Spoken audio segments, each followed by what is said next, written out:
Once you run all of your reports and determine what grades students will get, you're now ready to enter your grades into the report card. To do that, you log in, go to grades, and previously you had the option to enter grades in report card entry.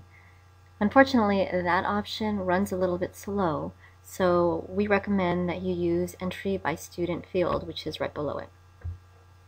When you do that, the next thing you'll have to do is find your students. If you are in a combination class, and I just click on find students here, it will find all of my students.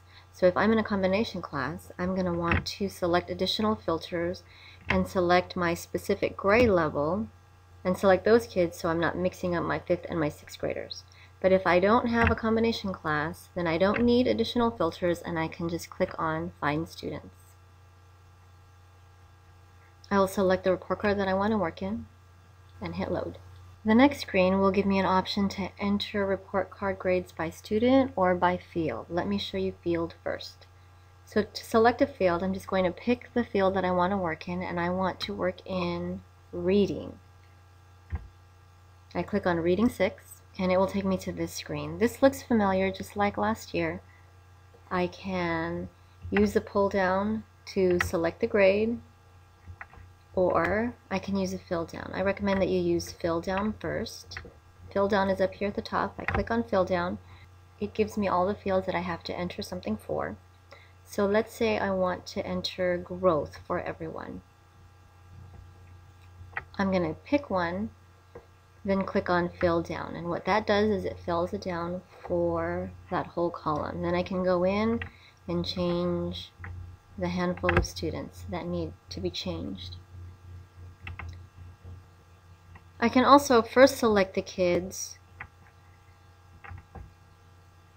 who have a special grade, then go into fill down, and for effort I want to fill everyone else in for excellent. So I'm going to select blanks only. So this will fill in excellent for that column for everything that is a blank. When I click on fill down, you'll see it only gave excellent to the students that I did not have a grade for already. So I'll just continue to do that. Start with my fill down, then go in and change just the handful that I need to change. Don't forget to hit save at the top because it will not auto save for you. And it tells you right now that my changes haven't been saved. Once I click on save, it will confirm that the changes have been saved. Then I can go to the next field group. I'm going to use this pull down here, and then I'm going to find my next field group and click on load field group. This screen looks the same. I'll start with my fill down, then go in and individually change grades. You will probably have to slide over to the right if there are lots of fields in this group, and then scroll down to find more students. For many of the fields, you'll have an English-Spanish option. That indicates the language of instruction. So if I taught math in English, I'm going to select yes for English and fill down. And then I will leave Spanish empty. Don't forget to save those changes. So that's how to do it by field group. Let me then show you how to do it by student. To enter grades by student, I go to grades, entry by student field. Then I have to find my students again. Select my report card. Then I have my students listed here on the left. I'll just pick one student that I want to work on.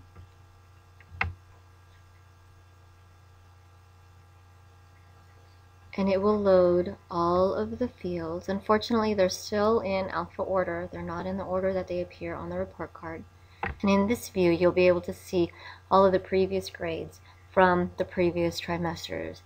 Again, remember that this year we transitioned into using the Gradebook for our report cards as an option, so there are many fields that have been duplicated, and it will look strange But just know that this was a transition year, and next year it will look a lot cleaner. So here I'll just go in and select the grades. For the predefined comments, you should be able to see all of the comments the way it's displayed here. If you don't see this, then there is a document on the B drive that lists all of these for you.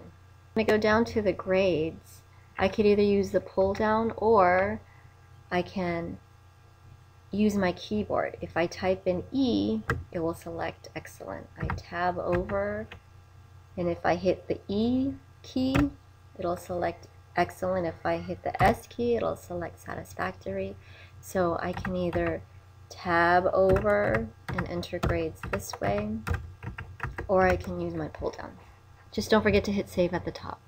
If I wanted to jump to another field, instead of using my scroll bar all the way over here and scroll up and down, I can just hit mathematics and it will just scroll me down to mathematics. Then to go back up to the top, I'm going to use my keyboard and hit my home key, and it takes me back up to the top. And then I want to go to writing. It scrolls me down to writing. Hit my home key, takes me back up to the top. Don't forget to hit save when you're done. Then I go here and select my next student and hit load student. This message will appear if you haven't saved your work.